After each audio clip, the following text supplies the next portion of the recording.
he got me invested in some kind of fruit company. And so then I got a call from him saying, we don't have to worry about money no more. And I said, that's good. One less thing.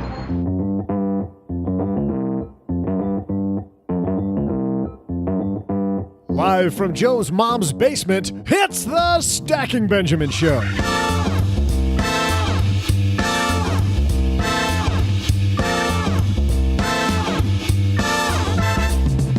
Hey there, money fans. I'm Joe's mom's neighbor, Doug, and I can't tell you just how excited I am about today's show. All right, I guess I just did. Anywho, we're doing some cleaning, and Joe's mom asked moi to clean the gutters. More on that later, but hey, speaking of gutters, let's talk about Bernie Madoff. Today we're talking to Diana Henriques, the New York Times best-selling author of The Wizard of Lies, about Bernie Madoff and his scandal. You know, I don't know. I think that guy gets a bad rap, Joe. He seems like a straight shooter. All right, okay, fine. I'll stick to the script. Anyway, on today's show, millennials want to buy a house, but statistics show that it's going to be an uphill battle saving for one. Joining us from Gen FKD to talk about it, we welcome David Grasso. We'll also share exciting money news ripped from the headlines, throw out the Haven Lifeline to a lucky listener, and, of course, leave time for my amazing trivia. Yeah, you know that's right. And here they are, two guys who could really help a brother out with the chores around here. Joe and O-G. Hey, can I get a little help here?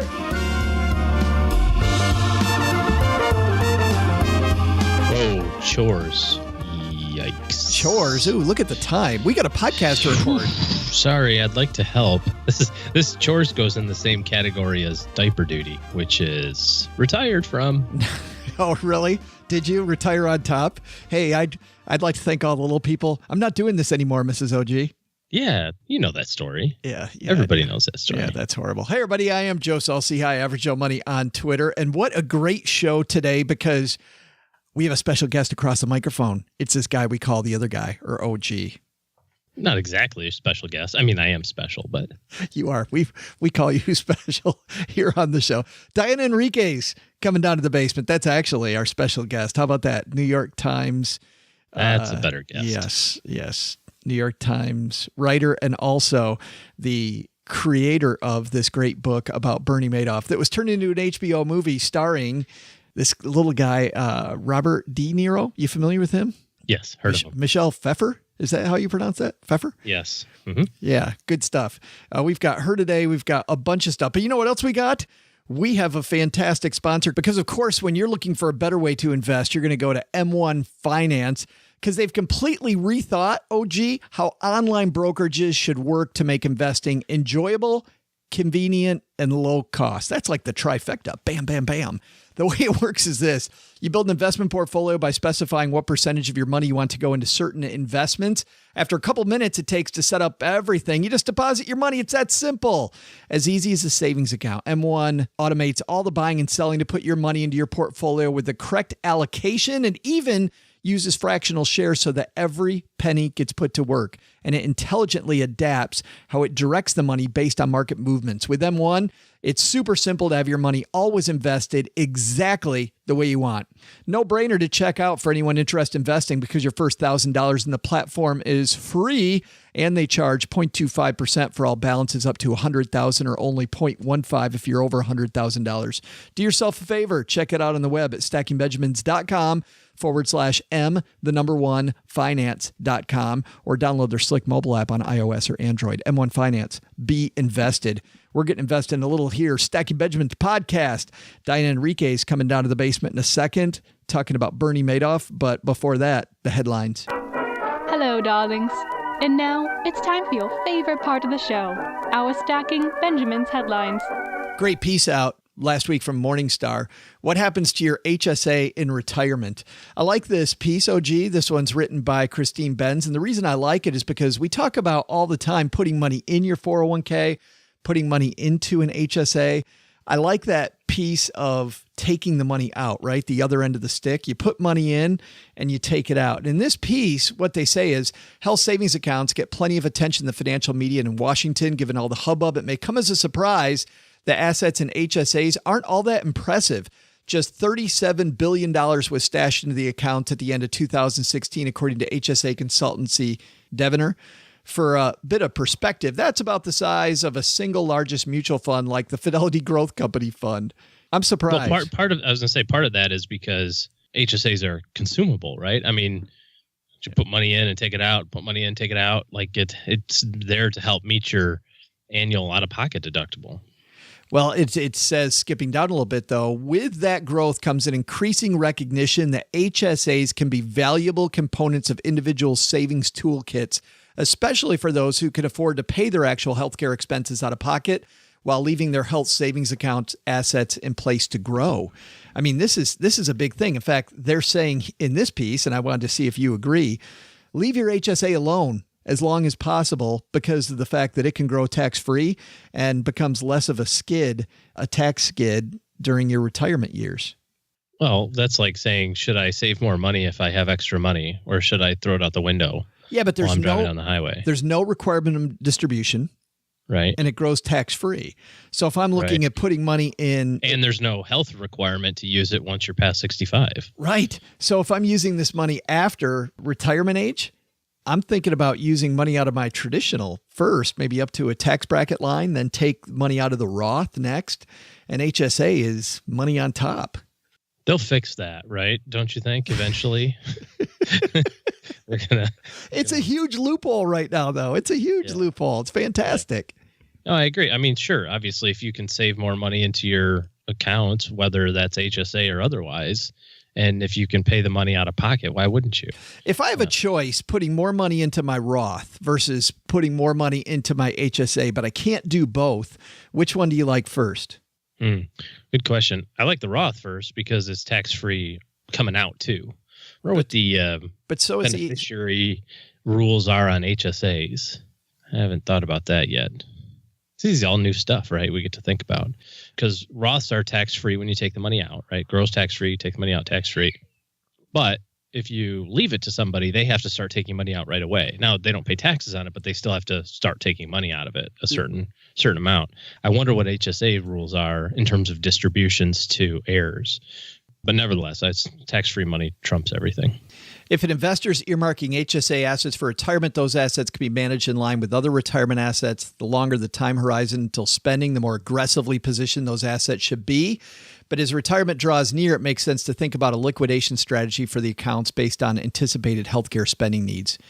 It says to project spending, it's helpful to review which expenses qualify for tax-free withdrawals. Importantly, premiums for a Medicare supplemental policy don't qualify as a tax-free withdrawal. That's a point I wanted to make. So you can't take money out to pay premiums. Though Medicare insurance premiums for Part B, C, and D, long-term care insurance premiums up to the IRS limits, and out-of-pocket pharmaceutical costs, among others, would be eligible. So the answer is... As long as the healthcare expense is still tax-free, but there's no penalty to take it out for whatever other reason. Actual Medicare Part B, C, and D count, but Medicare supplement doesn't count. Yeah. Okay. Yeah. Then armed with an estimate of annual healthcare spending needs, a retiree can then position the assets in the account. And of course, they say that the bucket approach, which people talk about a lot on this show, about love the bucket approach, hate the bucket approach. Bucket approach sucks. Bucket approach is awesome, but it says the bucket approach ports over nicely to an HSA spending plan. I have no qualms with any of the buckets. I just need bigger buckets. I don't care. I don't care how the water is flowing. I just want lots more of it. Give me a bigger bucket, Martha. We need a bigger bucket. Well, in our second headline, the National Association of Realtors has said that first-time real estate buyers have moved into the millennial sweet spot. Can you believe that? But will they actually have enough money to buy a house? GenFKD, a millennial financial literacy organization, published their first annual Millennial Money Survey recently. And here to talk about it with us is David Grasso from GenFKD. Welcome to My Dad's Shortwave, David. Hey, how you doing? You'll find some millennials in that basement, I'm sure. Absolutely. From time to time, we do. Well, let's talk about this. Your financial literacy survey, the Millennial Money Survey, 94% of people said they wanted to own a house in the future. That's not a surprise, is it? Yeah, what a surprise. We want to own land. Isn't that kind of integral to the American dream, owning land? That's primarily the reason why many of our ancestors wandered over to this strange continent, was to own land. And of course, our generation is no different than past generations in that department. Sure. And another stat, 76% say they'd rather live in the suburbs compared to the cities. That kind of surprised me because I've read a lot of studies, David, that show that millennials especially like being within walking distance of things, like a sense of community. Why do you think we're talking about the suburbs now instead of downtown? I think because the idea of the suburbs has changed, and obviously we were surprised by these results as well, considering we're all very urban millennials. A lot of us live in New York City or spend a lot of time here. I think the idea of a suburb has changed. A lot of times people want to live in a smart suburb where they can walk to a downtown of sorts, but not necessarily a downtown with skyscrapers.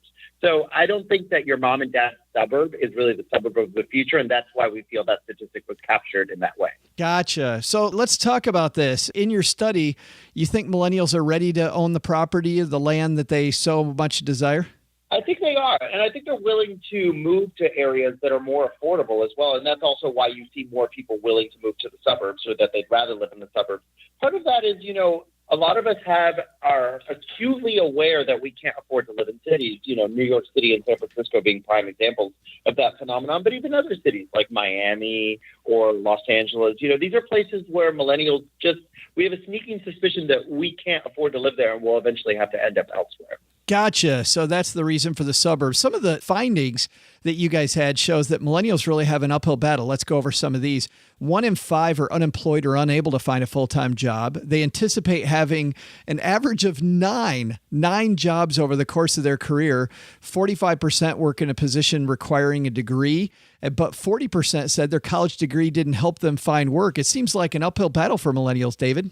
Just walking down Park Avenue here in New York today, I heard a millennial talking to a debt collector. I mean, we don't have it easy. Our education is a lot more expensive than past generations. Our salaries are a lot lower. And if you don't hop around, you probably won't get a huge raise.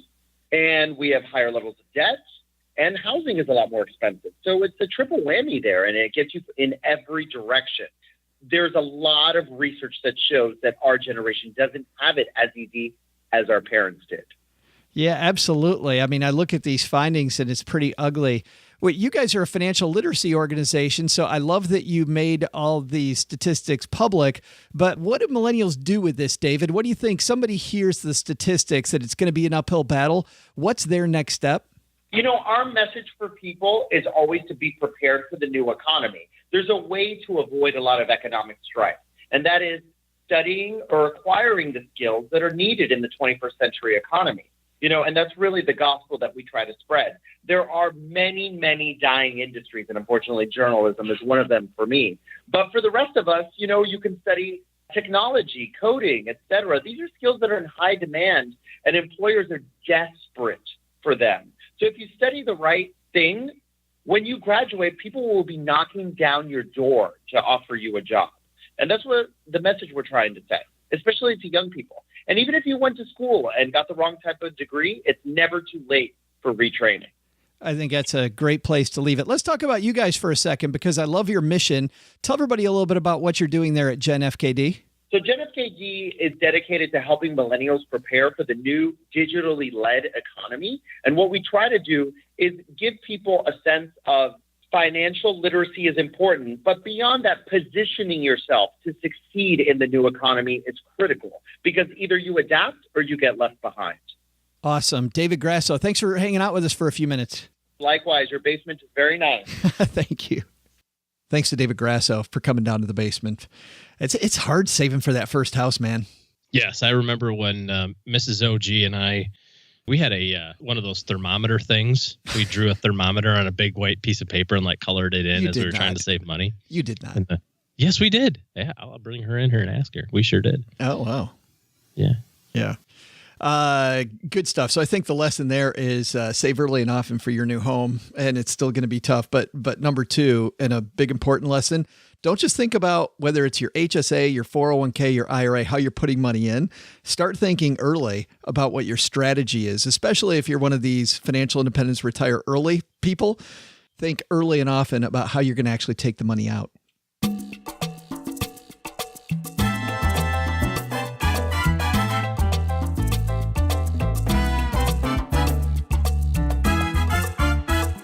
Diana Henriques. Going to walk over to the shortwave and talk to Diana. Diana started working with the New York Times in 1989. She is a Pulitzer finalist for a series of articles beginning in July 2004 that exposed the financial exploitation of young soldiers by insurance and investment companies. We've talked about some of that. I remember that story. That actually led me to doing pro bono work for the Department of Defense. Well, they started a whole program off of that. It's funny. The article spurred state regulatory action, congressional hearings, legislative changes, cash refunds for thousands of service members, the adoption of more stringent Pentagon rules. That's all her. She's been the author of 3 books: Fidelity's World, The Secret Life and Public Power of the Mutual Fund Giant in 1995, The White Sharks of Wall Street, Thomas Mellon Evans and the Original Corporate Raiders in 2000. Of course, the one we're talking about today, The Wizard of Lies, Bernie Madoff and the Death of Trust. Written in 2011, won numerous awards, but now picked up by HBO for 4 Emmy nominations this year. Best Actor, Best Supporting Actress, Best Casting, and Best Televised Movie or Limited Series. Diana Henriques also is in the movie, and I'm sure we got to talk to her about that because I think that's awesome. A little cameo, huh? Yeah, when she gets a part in the thing that she created. I think you'd have to do that, right? Like that would have to be part of the contract, and they're like, hey, so we want to turn your story into a movie. You're like, I got to be in it. Well, let's find out. Diana Henriques on My Dead Shortwave.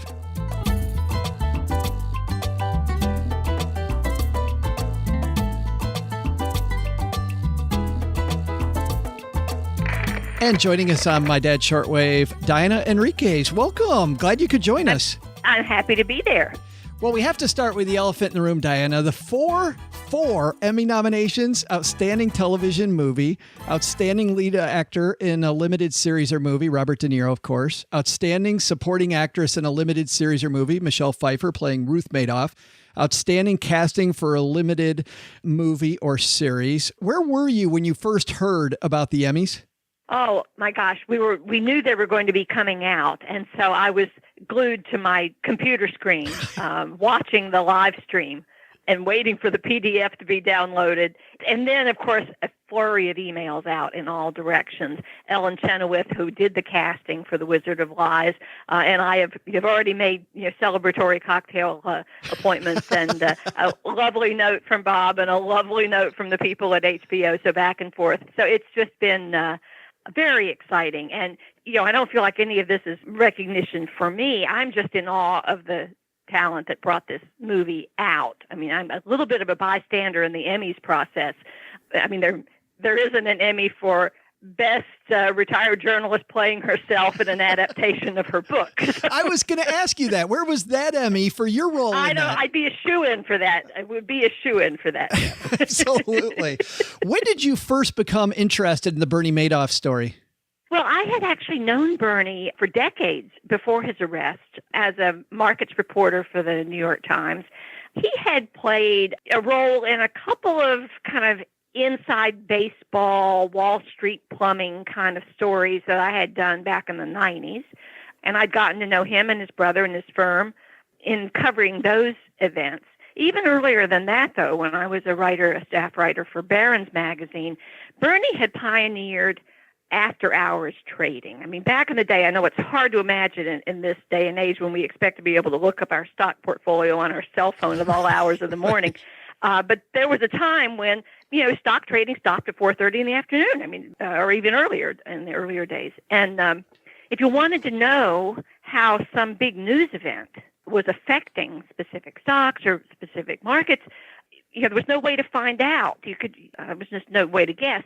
Well, Bernie and a couple of other small firms pioneered the idea of trading New York Stock Exchange stocks through the night when the big board was closed.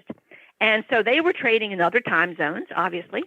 And as a financial reporter, I would call their trading desk. And, so when the first Gulf War broke out, what was that doing to oil stocks? Well, it was 7:30 at night in New York.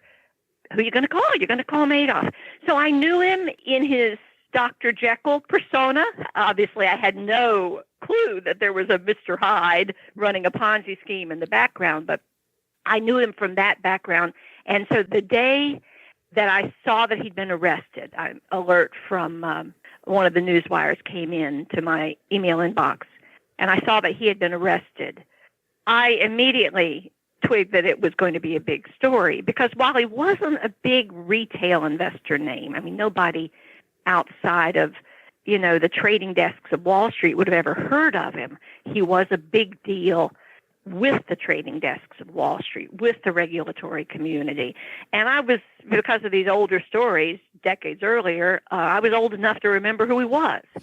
So I saw the headline, rushed up to my editor at the time and said, I think this is going to be a big story because of who this guy is. All we knew then was securities fraud. It could have been anything from trivial to gigantic, as it turned out to be titanic, really. So I quickly briefed him on who the guy was, and he said, well, go for it. So I wrote our first day story, and as you probably know, the first byline, new news starts to roll towards that reporter as the story starts to unfold. And so with enormous support and help from 4 dozen New York Times colleagues, I became the lead Times reporter covering the unfolding scandal. And very soon, I just knew that this was a book I had to do. I mean, really, by nightfall of the day he was arrested, we knew he had been turned in by his sons, which means either they were his accomplices. I mean, no one knew at that point yet. Either they were his accomplices and had turned on him, or they were innocent and had turned him in. And either way, it was Shakespearean. Yeah, it's a monster. It didn't matter what the answer was. It was so I was hooked and wanted to do the book, and the rest is history, I guess.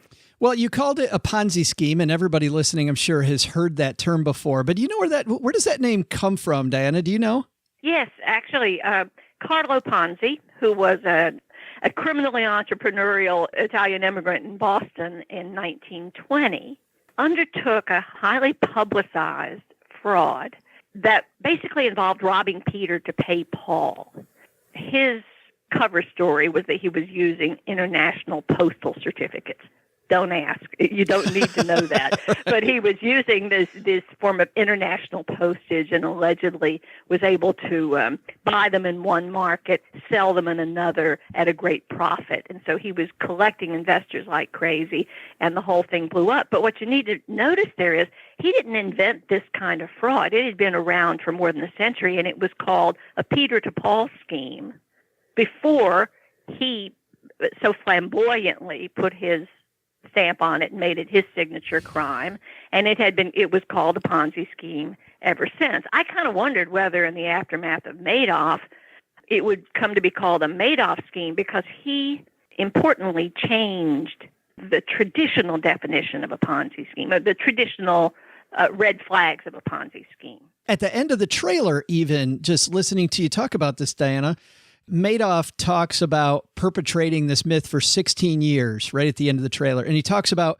how he makes it sound like it's amazing that he maintained his sanity, which sounded suspiciously a little like he feels sorry for himself. And also that he's kind of bragging a little about being able to pull it off for so long. Did you get that sense from him when you met him? Absolutely. In fact, there was one encounter, one real life encounter with the real Bernie Madoff that wasn't in the film, as I was interviewing him the first time in prison in August of 2010. As an author, I was looking for those telling moments, that you could create as a scene in the book. So I asked him, tell me about that moment when you realized for the first time that this fraud was going to fail, that your Ponzi scheme was falling apart. When did that dawn on you, and how did you feel, and where were you? Well, he, quick as a wink, said it didn't fail. So, we're here in prison, Bernie. No, he said it didn't fail, and he insisted that there were lots of bold-faced names who still wanted to invest with him, that he could have continued to raise money, he could have weathered the storm, he could have gotten through it. No, it didn't fail. He had just gotten tired of the whole tap dance and decided to quit.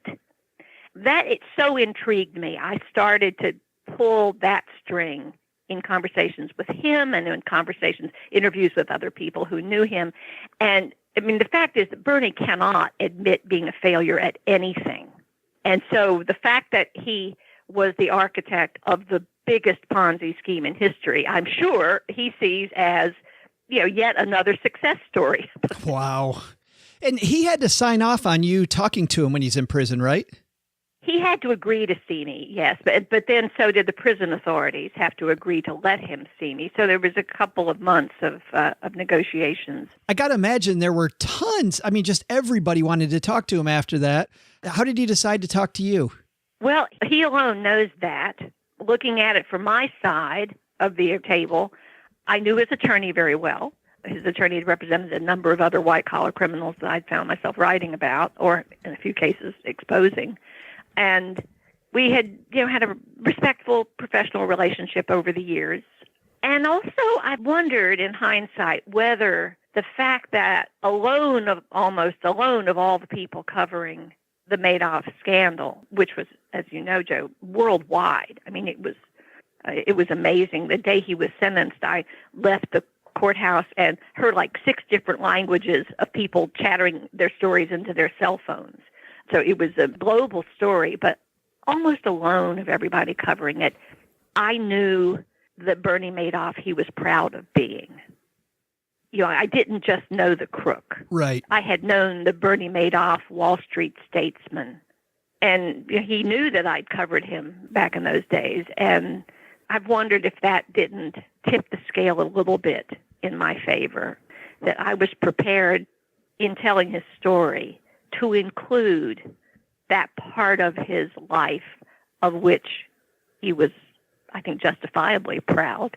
I mean, he was, in fact, a Wall Street pioneer. Sure. He was, one of the fathers of the modern NASDAQ market. He ironically helped shape the rule book of the NASDAQ market. And when the NASDAQ market was caught in an enormous price-fixing scandal in the mid-1990s, his firm was almost the only one not involved, the only one whose hands were clean in that scandal. So there was a Dr. Jekyll in this Dr. Jekyll, Mr. Hyde story, and I persuaded him that I was prepared to include that part of his story. That may have been what tipped the scale, but truly in my worst nightmares, I worry that he decided to talk to me because he thought I was the most gullible of the people on offer. I don't know. You hope not, right? Yeah. I hope not. Yeah. Well, I've so many questions to ask you, but I'm looking at the time, and I want to talk about the film for a minute because after only 3 days after its release, it was the best performing HBO movie in 4 years, total audience over $2.4 million. But bigger yet, I want to talk about you being in the film. How much acting had you done prior to the film? Oh, I had had extensive experience, Joe. I had played the lead in my 8th grade school play. Well, there you go. There you go. I'm sure you just told them that, and they said, "Okay, well, you're good." Oh, sure. It was an astonishing development. I mean, and utterly unlooked for. I mean, my character didn't show up in the script until several revisions in, and then when she did show up, there was all the fun dinner table speculation about who would play me in the movie. And so when the call came initially from Tribeca to ask whether I would consider auditioning to play myself, I was absolutely stunned and convinced, really, that this was never going to happen. Of course, I would go down to New York for a screen test. I was up in Vermont at the time. Of course, I would go through the motions, but no one in their right mind was going to put, a 60-something-year-old journalist in this multi-million-dollar movie with Robert De Niro and Michelle Pfeiffer. I mean, it just made no sense. So I did the audition for director Barry Levinson and Ellen Chenoweth, and got the coveted call back. I was asked to come in and read the scene again with Bob himself, and I got the part, and no one was more astonished than I was. It was just an extraordinary experience. How intimidating is that to sit across from Robert De Niro with everything that he's done? And I can't imagine that, Diana. I think the second I walk into the room, I'm sweating. No, here's the great thing. First of all, he's an incredibly sweet and generous person. So most of my terrors were in the preamble to actually sitting down across the table. All of the unfamiliar preliminary work that you go through before you actually get to that scene. I had no idea what I was doing. Dealing with the wardrobe people, the makeup people, the hair people, the whole deal. It was just remarkable and brand new experience for me, and he was unfailingly generous and kind. That's so great. When I actually sat down for the scene, he was so totally Bernie. My mind wasn't screaming at me, "You're sitting across the table from Bob De Niro." It was saying, well, there's Bernie Madoff, and here am I interviewing Bernie Madoff, which I have done before. This is what I do. I'm a reporter. So it actually was less terrifying in the reality than it was in the anticipation. Wow.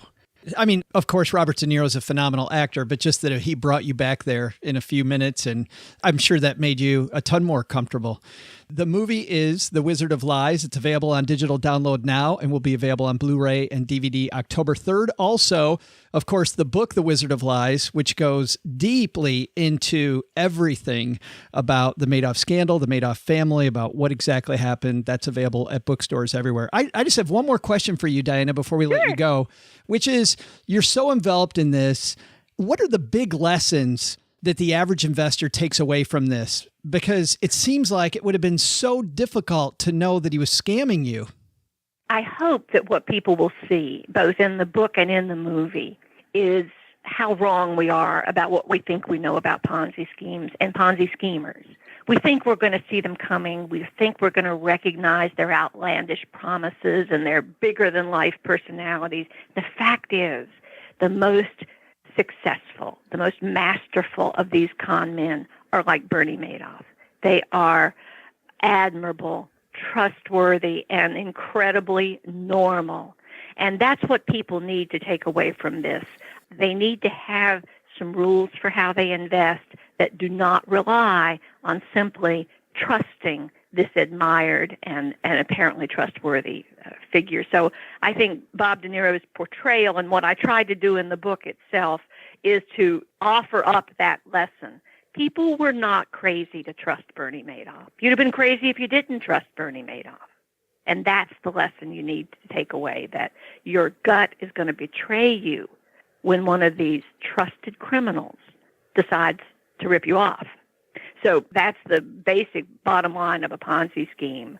Trust is all the Ponzi schemer needs. Trust in a bank account. That's all he needs to rip you off. And so you need to be sure that you're only dealing with well-regulated, thoroughly understood investments. What's up, trivia fans? I'm Joe's mom's neighbor, Doug, and today, because it's a small, small world down here in the basement, let's bring you a bit of Disney-related trivia. Here's your question. On today's date in 1995, Disney made a very special purchase. What did they buy? I'll give you a hint. It was a TV network. I'll be back with a thrilling answer as soon as I take out the trash.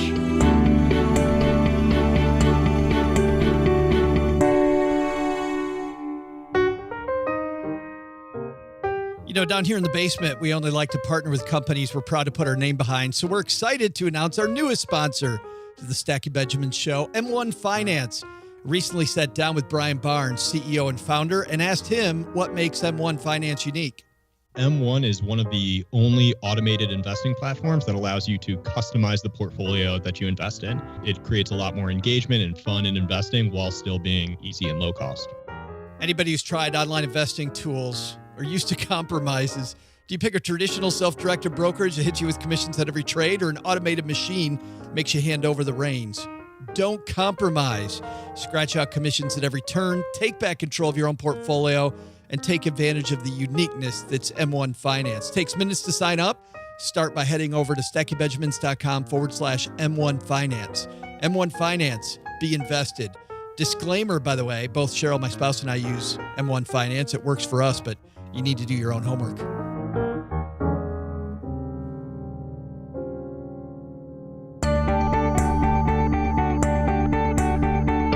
Hey, sports fans, Joe's mom's neighbor Doug back downstairs with the answer to your trivia question. Here it was. On today's date in 1995, Disney made a huge purchase of a television network. Which one was it? If your spidey senses told you Marvel, you probably think you're as smart as Bruce Banner, but you'd be wrong. As wrong as Loki trying to challenge the Hulk to a fist fight. How dumb was that? The real answer? That would be ABC. In the second largest corporate takeover ever, the Walt Disney Company acquired Capital Cities / ABC Inc. for $19 billion. That included ESPN and many other Cap Cities companies as well. And just think, you could have done it too if you had just skipped out on the avocado toast. See ya! Nice cheating. What? I don't know what you're talking about. Doug doesn't even start talking, and you're already hovering over his shoulder going, ABC, ABC. Like he's not even doing it. Yeah. You remember, that was a big deal. That was a big deal. It was like a weird thing, right? It was like, what the heck are they doing? Seemed like it was out of the blue, and now it makes so much sense. Like it was clearly the right move. Well, when you own purchasing and distribution, right? Yeah. You know, that's going to be us on this show. Distribution, I guess. Yeah. We're in talks to buy Apple. I don't know if you knew that. Or maybe it's an apple down at the grocery store. One or the other. Get a distribution of that. Hey, let's throw out the Haven Lifeline and tackle some of life insurance's most important questions. Our friends over at the Haven Life Insurance Agency, they've been spearheading innovation within the life insurance industry by focusing on those two things you value most. And what are those, OG? Cigars and whiskey. Or family and time. Could be an either or, couldn't it be? Maybe not. And that's why they created a high quality and, most importantly, affordable term life insurance policy issued by Mass Mutual. You can purchase entirely online. No need to wait several weeks for a decision when you can get one instantly with Haven Life. Head to stackingbenjamins.com/Haven Life now to get a free quote and learn about life insurance the modern way. We're throwing this one out to Conrad. Say hello, Conrad. Hey, I just listened to your show introducing Roofstock, and it sounded like a very bad product where all the risk is on the buyer and they're still making a profit. There are a lot of issues with it as far as purchasing homes you've never seen before or rental properties you haven't seen before. And also they made the statement that you'd be proof against or insured against downturns in the rental market, but it's not that the price of rent would go down during a downturn in the real estate market, but rather that the price of homes would go down and renters would flee or flock out to the good deals or bargains on real estate, which is actually something that happened to me. I actually had to sell my rental place at a very big loss during the last housing market crash. So, yeah, there you have it. They were just like, yeah, your rent's, $1,300 a month, and we can get a house for like $800. So, goodbye. That's how that plays out. Anyway, otherwise, I like your show, but Roofstock, I probably would have skipped. I had not introduced them on the show. Thank you. Bye. Man, I'm so glad Conrad left that, because this brings up a lot about investing and what investing is and what investing isn't, OG, because I'm actually happy to say that we've done our due diligence on Roofstock, and starting on Wednesday, Roofstock is sponsoring the show. And I couldn't be more excited about it, because, you got to go into OG, you got to go into any investment with the right expectations. And Roofstock's job, which we'll be explaining a lot more over the next few weeks, Roofstock's job is not to guarantee that you're going to make money in real estate. It's to facilitate you owning a diversified collection of investments. And the fact, Conrad, that when you talk about, your renter leaves or that you didn't do due diligence on your property, man, if you go into any investment with that expectation, imagine just throwing a dart at a mutual fund, OG. You can't do it. You can't do it. You need to do your due diligence around your investments. Well, and everybody's personal investment style is different.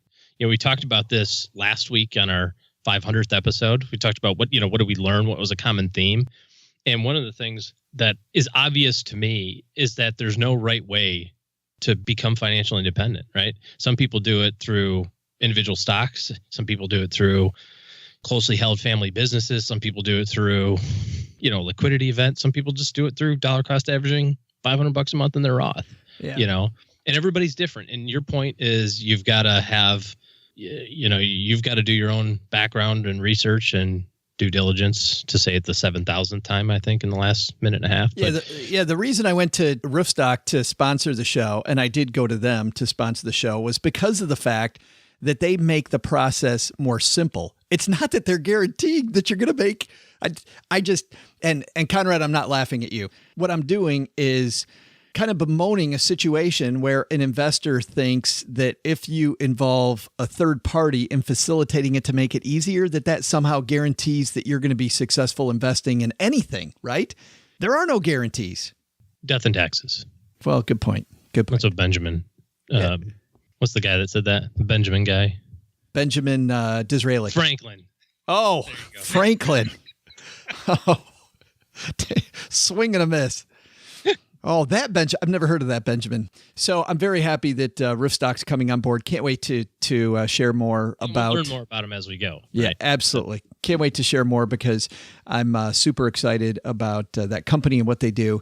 And I actually thought at first, I'm not going to play that message from Conrad, but I think it is an important lesson, OG, about any type of investment. Imagine saying, I bought this investment from Fidelity. Fidelity's still making money, even though I lost my ass in this mutual fund. Isn't that the same thing? Kind of. Yep. Or like a bond fund. Yeah. Right. Exactly. Psst. All right. Thanks for the question, Conrad, or actually I guess that wasn't a question, was it? It was a statement. Thanks for that. If you've got a question for the show and would like us to throw out the lifeline to you, head to stackingbenjamins.com/voicemail, and we are happy to cover it. We have a letter Doug brings down the mail, and today he brought it down from our new friend Amanda. Amanda says, 2 401k questions. Does the $18,000 401k limit only apply to personal contributions or personal plus company match? Would an employer automatically stop contributions over the limit, or would I need to self-manage that? Could I contribute over $18,000 and actually get into trouble? I make $94,500 base, have a variable bonus annually that also ends up resulting in 401k contribution, a 3% company match, and I'm trying to figure out what percentage to put in to maximize contributions without making a clerical error. Great question, and one that a lot of people wonder. A lot of people wonder this, OG. Where's that maximum? Yeah, this is really quite simple, and I think Amanda's going to be really happy with how simple the answer is here. So your contributions are your contributions. Company contributions are company contributions. Never the two shall mix. So your max is your max. The company has its max also, by the way. Your total contributions can't exceed a certain amount, but that number is in the 50,000 range, so you don't have to worry about hitting that. So you can put in your maximum number. Here's the other great thing. If you have a halfway decent record keeper, a normal 401k company, they're going to stop you. So you put in whatever percent you want.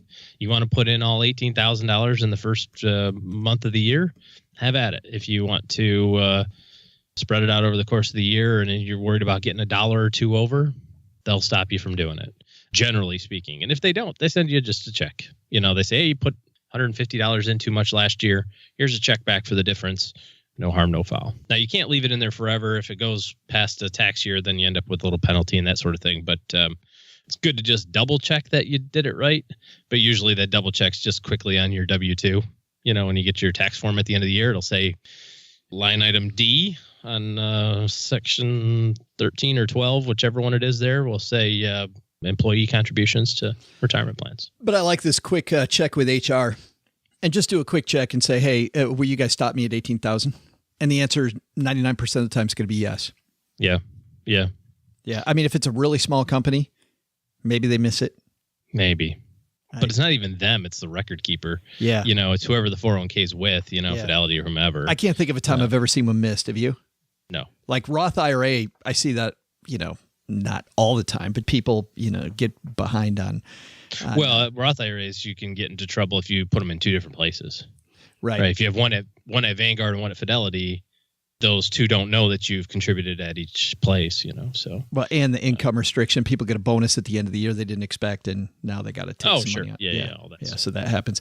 Thanks for the question, Amanda. You got a question, send it to the letter bag. Better yet, just go to stackingbenjamins.com/voicemail, and we'll get you on the Haven Lifeline.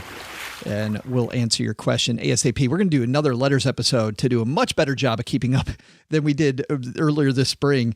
We are pretty on top of it right now. Very happy that we're able to help so many people answer some of their financial questions.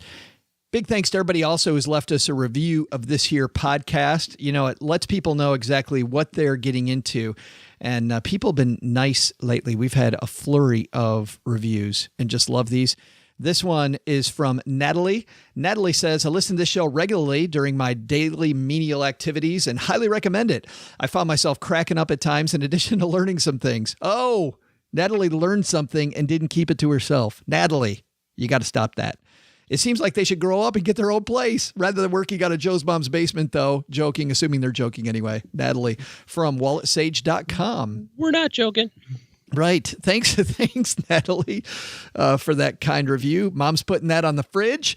And if you could leave us a review, too, that helps people understand what the Stacking Benjamin Show is all about. Also, and last, if you're looking for good financial help in your corner, guess what? OG is there to help. He's taking clients. Head to stackingbenjamins.com/letter O and letter G if you want to find out what it takes to get OG helping you in your corner.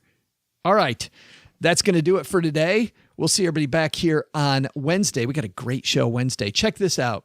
Anna Davies made some organizational changes in her life, some that are really, really small, and found savings of, get this, $15,000 a year. She was able to find $15,000 a year just by making some simple changes. Anna Davies is our guest on Wednesday's show. Plus, you know, the whole regular circus, OG. So we'll see everybody back here on Wednesday. Doug, what should we have learned today? Hey, Joe, can't run with the big dogs. Stay on the porch. I'll tell you what we really should have learned today. First, saving for a house. David Grasso from Gen FKD nailed it. You're going to have to put money away and work uphill, but the reward can be worth it. Second, take a lesson from the Wizard of Lies. Trusting your gut with your advisor? Don't! If it sounds too good to be true and you've found a better deal than everyone else, guess what? It might just be too good to be true. But the big lesson? I just got an email from a guy who works out of a van, you know, so he can continually be where the action is. He's smart. Who offered me a 30% return on a $500 investment in racehorses. Racehorses! That sounds like a sure thing, doesn't it? 30% return? Guaranteed? Question mark? I think we should all do it, don't you? Come on down with cash because he said they don't take credit or checks. You know, like every legitimate business. Special thanks to Diana Henriques. You can find her book, The Wizard of Lies, linked on our show notes at stackingbenjamins.com. If you're anything like me and would rather watch it on screen, you can purchase The Wizard of Lies on digital download or wait until the Blu-ray and DVD comes out on October 3rd.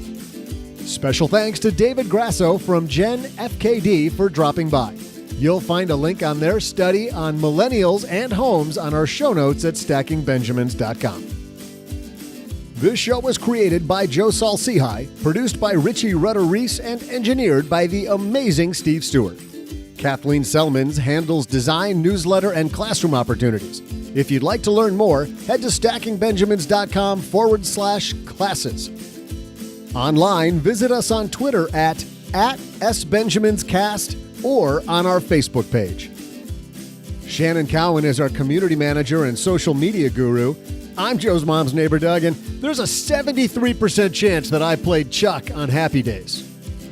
SB Podcasts may receive payment on the show from sponsors and guests in the form of books, giveaway items, discounts, or other remuneration. There's no way you would take advice from these dorks, but like Joe's mom always says, don't take advice from people you don't know. This show is for entertainment purposes only, and before making any financial moves, consult with a real financial advisor.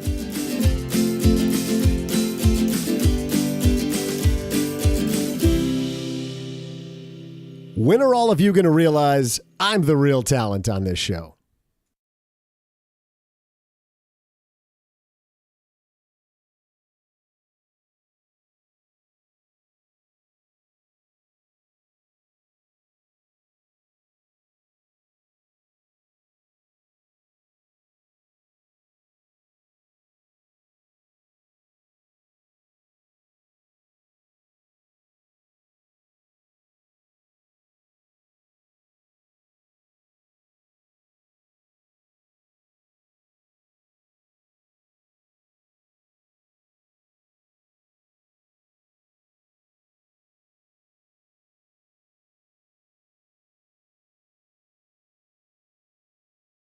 All right, I've seen a couple movies There's one that a lot of people are talking about. And of course, because we record ahead of time, we get a little bit behind. So I want to get this one out there. The other one I saw, well, I'll save it for Wednesday, but this is a little movie by this director, no-name director named Christopher Nolan called Dunkirk. Heard of that?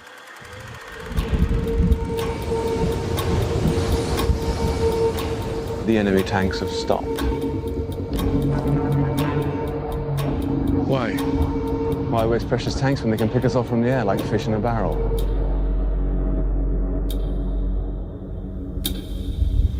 There are 400,000 men on this beach.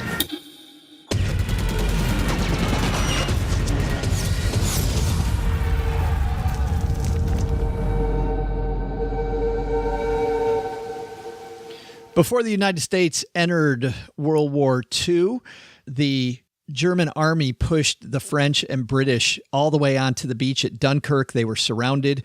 And just like you heard one of the actors in the movie there say, the tanks have stopped. They're no longer risking lives because they are fish in a barrel, OG.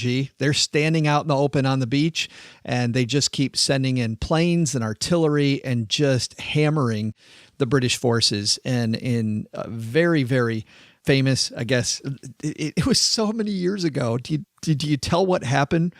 I don't know. I don't know if you tell what happened. It is a the story itself, even without the movie, gripping story, amazing heroism. Why there hasn't been a film about this yet, and maybe there has been, but not that I've seen, not one that was promoted to this degree, is beyond me, because this was a huge event.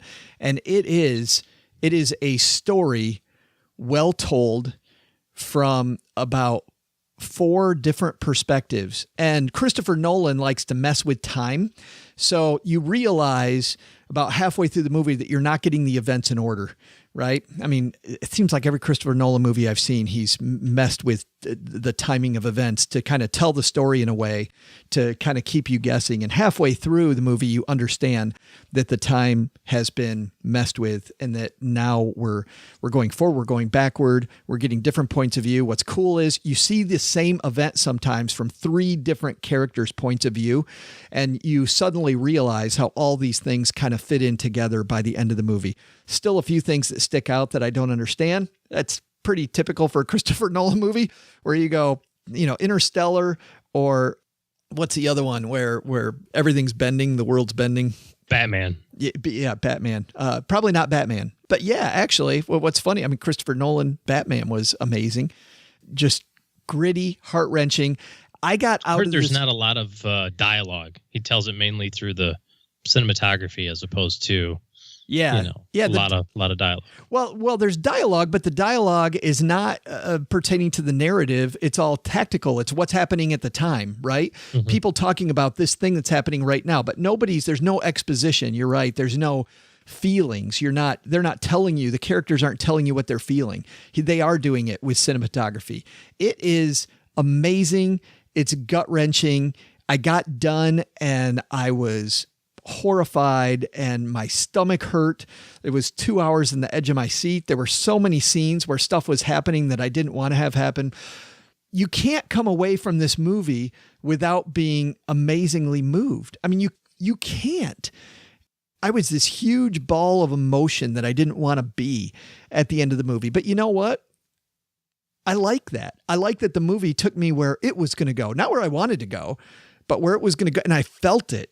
I mean, I really, really felt the way that I think the movie wanted me to feel at the end. And I can't say enough good stuff about Tom Hardy as an actor. Tom Hardy, one of the main people in the movie. And that dude, he plays so many different people. And just his ability with a few expressions for you to know exactly what he's thinking is phenomenal to me. I've always thought that Tom Hardy is a great actor, and he proves it again here. And he's not even, I mean, he is a main character, but there's several main characters. Mark Rylance in this movie, Kenneth Branagh's in this movie. I could go on and on, but good. Yeah. Thumbs up, huh? Yeah. The thumb way up. Will I ever see it again? Probably not. Too intense. Yeah. Too intense for me. It's like Saving Private Ryan. Yeah. Schindler's List. Watch it once. Yep. Glad I saw that. Shut that door. Probably not watching it again. But definitely an event. Epic film. Well told. So that's it. That's Dunkirk. You have 17 tabs open on your computer, don't you? I have 67 tabs. Here it is. All right, here we go.